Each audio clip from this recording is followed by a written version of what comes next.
des transmusicales de Rennes mobilise la préfecture d'Ille-et-Vilaine et les services municipaux de la ville de Rennes. L'an dernier, en marge du festival des Trans, des milliers de rêveurs s'étaient rassemblés en périphérie de la ville sans incident. Cette année, la préfète d'Ille-et-Vilaine ne veut pas de rave, mais l'heure, pour l'instant, est aux négociations. Marine Guigné, Thierry Bouilly.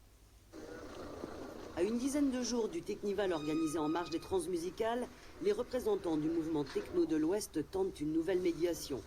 Le terrain de la Prévalais à Rennes ne sera pas réquisitionné. La préfecture n'autorisera pas cette année la manifestation qui avait rassemblé près de 18 000 personnes l'an dernier.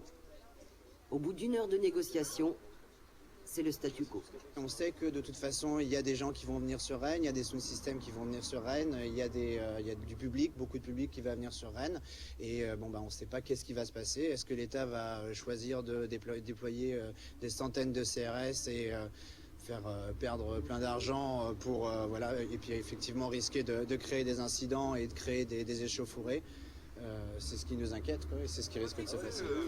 Selon les tuffeurs, les autorités pourraient déployer d'importants moyens pour bloquer l'accès de sites potentiels et procéder à d'éventuelles saisies de matériel.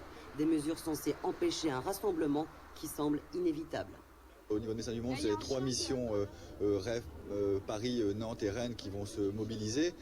Mais avec des équipes qui est difficile. On ne peut pas mobiliser des médecins, des infirmiers, des psychologues sans savoir si la fête va avoir lieu ou l'événement va avoir lieu. Nous, on se prépare, on sera d'astreinte, entre guillemets, du vendredi soir jusqu'au dimanche, prêt à décoller si quelque chose se passe.